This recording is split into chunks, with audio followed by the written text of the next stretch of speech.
Sanibonani khala maphupho mawukuthi umusha la ekhaya besicela nje ukuthi subscribe ukuze ke njalo masifaka la ku YouTube channel yethu ungaphuthelwa noma ngabe nini uma ukuthi ke le video uyibuka ku TikTok besicela ukuthi uphuthume bakithi usearch lapha ku TikTok ufike usifollow ngijwayele kuba live nje uzobona wonke ama video amaningi kodwa ama video amaningi agcwele la ku YouTube so kwakho ukuthi subscribe and turn on a notification bell ukuze njalo uma ngifaka ama video izothi nqinqi efonini yakho ukuze ubone ukuthi la sikhuluma ngani ngoba wonke ama comment eniwabuzayo ngizolokhu nje ngenza ama video ngafaka uma ke nawe ubuzile ungakayiboni impendulo yakho scrolla semaningi ama video engiwenzile uzofika ke lapho ubone mhlawumbe impendulo yakho noma mhlawumbe uphuphe ungeza nawe uzoscrolla uzocinga impendulo ake ngiqhubeke ngichaze amaphupho eniwabuze kuma comment section.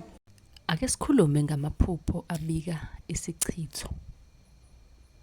Uma ukuthi umusha silandele uhambe uyosubscribe ku YouTube. Amaphupho abika isichitho, amakaka, izimpethu, ukuphupha osesikhathini, ukuphupha ochama. Lawo maphupho namanye amaningi abika isichitho. Kanti okwakho ukuthi usukume uzama indlela yokusikhipha. Kanti ke nami ngiyakunikeza inamba kamkhulu ku inbox ozokusiza ekuthenini ukwazi ukusikhipha isichitho. Kanti ke modinga ulwazi oluphelele ngamaphupho uyakwazi ukusubscribe lapha ku YouTube channel yethu ukuze noma ngabe nini masifaka ivideo izosheshe ifinyelele kuwena. Ungakhohlwa ukusubscribe, usifollow yonke indawo nisale kahle.